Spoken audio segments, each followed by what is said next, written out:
Kongsian demi kasih ini.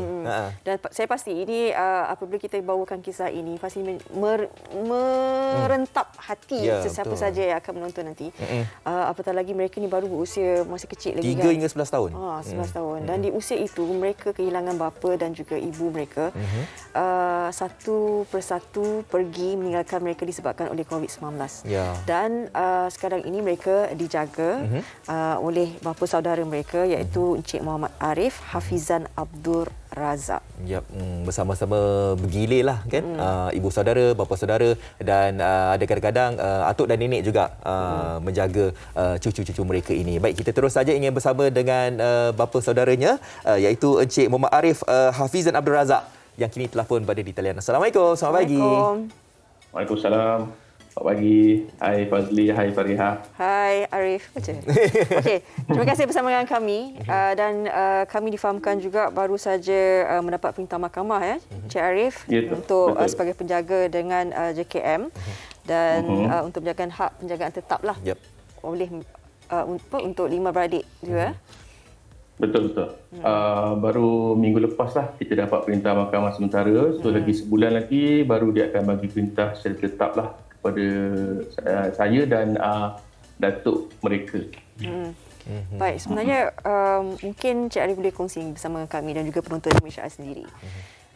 Difahamkan 5 beradik ini anak saudara, maknanya anak kepada kakak Cik Arif. Dan difahamkan satu keluarga sebenarnya menghidapi jangkitan COVID-19 ya? Ya, betul.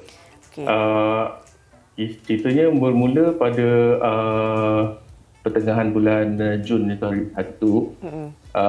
Rasanya dia dapat jangkitan ketika ayah arwah ayahnya pergi macam buat charity. Dia ada NGO. Dan dia ada keluar untuk buat beli-beli barang keperluan untuk diagihkan kepada golongan-golongan yang memerlukan lah. Jadi mungkin masa dekat luar itulah dia kena jangkitan, sebabnya kawan-kawan dia yang dekat luar tu pun turut juga kena jangkitan. Jadi bila dia balik rumah dan dia terjangkiti anak-anak dia dan juga isterinya lah. Jadi semua anak-anak dia positif COVID itu. Dan jadi selepas itu semuanya di kuarantin selama 14 hari. Saya ingat macam pada masa itu kita ingatkan lepas kuarantin dia orang akan kan. Kita punya expectation macam itulah, sebab dia orang tak ada penyakit-penyakit yang kritikal dan juga dia orang pula masih muda kan. Jadi saya beranggapan lepas kuarantin semua akan okey baliklah macam biasa. Tapi lepas kuarantin 14 hari itu keadaan mak dengan ayahnya semakin merosotlah, di mana dia punya level oksigen dia semakin menurun, nafas tak sampai. Jadi dia dah ke stage 4 dah masa tu. Yang ada anak yang lain semua dah okey selepas 14 hari tu. Yang mak ayah dia pergi ke stage 4. Ya, memang satu kesedihan yang amat perit lah ditanggung terutama sekali kepada anak-anak arwah kedua-dua mangsa ataupun ibu bapanya yang telah pun meninggal dunia. Baik, kita nak tahulah apabila kedua ibu bapa dah pun meninggal dunia, jadi adik-beradik iaitu seramai 5 orang tu, bagaimana kita nak memberitahu kepada mereka untuk mereka menghadapi masa yang mendatang ini dari segi kesihatan mental, emosi, sebab Encik Arif merupakan orang yang paling dekat sekali bersama dengan anak-anak buah ini. Bagaimana pendekatan itu diberikan? Okey, alhamdulillah yang anak-anak dia yang lain tu yang umur dah sekolah tu mereka semua faham dan juga kita dia orang dah bila kita update perkembangan mak ayah dia dalam Facebook kan, dia orang baca dan dia orang faham lah. Cumanya yang masih kecil tu yang umur 3 tahun dengan umur 6 tahun tu masih lagi tak faham dan tak kenal apa-apa kan. Jadi bila terutamanya dengan anak-anak dia yang 3 tahun tu lah, Hanan. Bila kita tanya Abi mana, dia cakap dekat hospital. Dia masih lagi ingat Umi dengan Abi dekat hospital. Even tanya dia hari ini kan. Jadi kita pun sedih lah tengok keadaan dia orang, macam keadaan dia macam tu. Tapi dari segi kesihatan mental pun semua saya tengok dalam keadaan baik lah, sebabnya kami adik-beradik, sepupu-sepupu diorang, anak saya dan anak adik saya semua ada dekat rumah, selalu kat sana. Jadi bila kita orang ada ramai-ramai, diorang tak terasa lah kehilangan ataupun kesedihan tu. Tapi bila masing-masing dah balik, anak-anak buah yang lain dah balik, jadi masa dah tak ada orang tu yang diorang nampak kesedihan tu pada wajah diorang lah. Untuk sendirian kat bilik, ya. Baik. Encik Arif sebagai bapa saudara dan sekarang ni tanggungjawab besar berada di bahu Encik Arif sendiri. Setiap kali Encik Arif melihat wajah 5 anak saudara Encik Arif, apa yang Encik Arif terbayang dan terfikirkan? Sebenarnya saya melihat diri saya kalau saya di tempat diorang. Macam mana perasaan saya? Macam kami adik-adik ada 6 orang. Jadi 6 orang, diorang pula ada 5 orang. Jadi saya bayangkan kalau lah masa aku umur 5 tahun, 6 tahun, mak ayah tak ada. Macam mana aku rasa? Saya rasa macam itulah. Saya setiap kali tengok muka diorang, bila nak tidur, saya akan sedih lah. Saya akan, kadang tu saya nangis lah tengok malam-malam. Tengok yang kecil tu, yang lain-lain tu. Diorang macam masih dalam keadaan nak bermanja lagi kan dengan ibu dan ayah, tapi dah tak ada. Jadi itulah peranan kami, anak-anak buah, pakcik saudara semua, untuk cuba untuk menggantikan, beri kasih sayang dan perhatian yang kita perlukan lah. Betul. Saya rasa semua ahli keluarga turut bersedih dan dalam masa yang sama juga ingin memberikan sedikit keceriaan lah kepada 5 beradik tersebut. Dan kita ingin dengarkan juga ini kata-kata daripada Datuk dan juga Nenek bersama-sama dengan 5 beradik yang kami sempat temu bual baru-baru ini. Jom kita saksikan.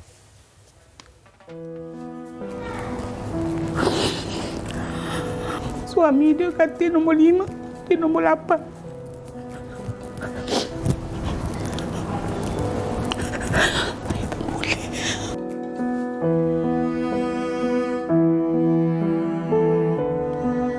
Tiada apa yang dapat mengubat rindu seorang ibu kepada anak yang telah pergi buat selama-lamanya. Meskipun perit, hakikat itu terpaksa diterima oleh Intan Sulaiman, 63 tahun, yang kehilangan anak dan menantunya kerana dijangkiti COVID-19.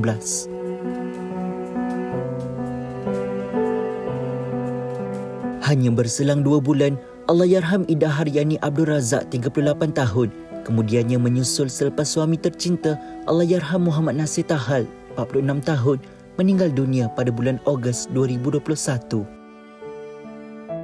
Lebih memilukan, mereka meninggalkan 5 orang cahaya mata yang menjadi yatim piatu dalam sekelip mata.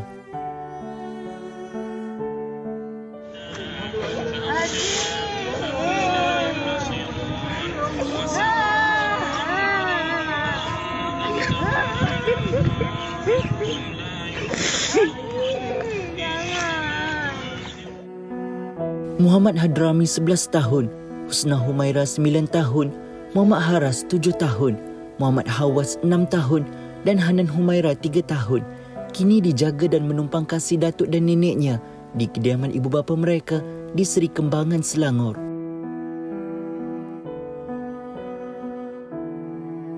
Abdul Razak Basiron 67 tahun enggan menzahirkan kesedihan diri meskipun hampir setiap hari hatinya ditebak melihat kerinduan yang ditanggung isteri terhadap anak kesayangan mereka. Dia harus kuat untuk meneruskan kehidupan bersama keluarga serta cucu-cucunya. Abdul Razak percaya setiap jalan yang telah diatur ilahi pasti terkandung hikmah tersendiri. Memang isteri saya tu dia seorang yang memang penyedih. Setiap kali dia terlihat gambar tengah anak-anak yang lebih-lebih yang kecil begitu kan, dia nak lagi mana buat dia sedih kan, memang dia menangis. Saya kadang pun sendiri terasa sebab juga kan, walaupun saya tak mengeluarkan air mata yang seperti mana dia buat kan, tapi hati dan perasaan saya pun lebih kurang sama jugalah, sebab sedih kan. Maklumlah kita baru saja kehilangan anak dan menantu kan, nak katakan sekaligus tidak, tapi dalam masa yang terdekat lah kan, yang dia dua tak ada. Kami pun tak sangka lah kan nak jadi macam tu. Dah tu dah ketentuan Allah Ta'ala kan. Kita tak boleh nak menahankan. Berkongsi kisah amalan bersedekah yang sering dilakukan oleh arwah anak dan menantunya, Intan percaya amalan itu sedikit sebanyak menjadi asbab rezeki cucu-cucunya. Mereka bukan sahaja mendapat perhatian dan sumbangan daripada pelbagai pihak, malah cukup istimewa menerima kunjungan Perdana Menteri Malaysia, Datuk Seri Ismail Sabri Yaakob. Kelima-lima beradik ini turut dijadikan anak angkat kepada Pertubuhan Keselamatan Sosial Perkeso. Menurut Menteri Sumber Manusia Datuk Seri M. Saravanan, pertubuhan itu akan membiayai pendidikan kesemua mereka sehingga berumur 21 tahun. Saya tak tahulah. Mungkinlah daripada kebaikan yang Abi dibuat, Umi dibuat, jadi Allah Ta'ala turunkan kembali apa sedekah dia yang dibuat semasa hidup. Memang menantu saya kalau macam hari bulan puasa, memang dia tak menantangan pergi cari gelandangan, cari anak yatim, cari budak-budak safis atau makanan. Kalau boleh saya nak sampaikan hajat Abi dengan Umi lah, untuk belajar, untuk nak hantar Ami kat Arab Mesir sana. Kru Malaysia hari ini berkesempatan untuk membawa anak-anak ini menziarahi kubur ibu dan bapa mereka di Tanah Perkuburan Islam Cyber 10, Cyberjaya.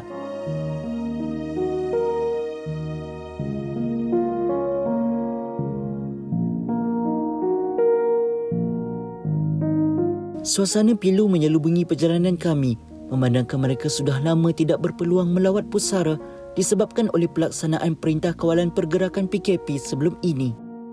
Dulu semasa rumah dia baru dia buat suai, waktu dia kata, mak dengan ayah kena duduk sini tau.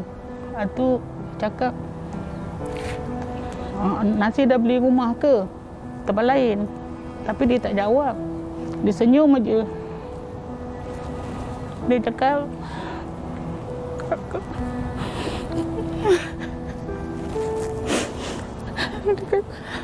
dia kata, kami nak duduk kat Cyberjaya. Kan sayang, dia cakap dengan isteri dia kata, dia cakap, jadinya kami tak sangka apa-apa lah. Tu. Rupanya, memang betul lah. Apa yang dia katakan tu betul. Sebab disemadikan di Cyberjaya.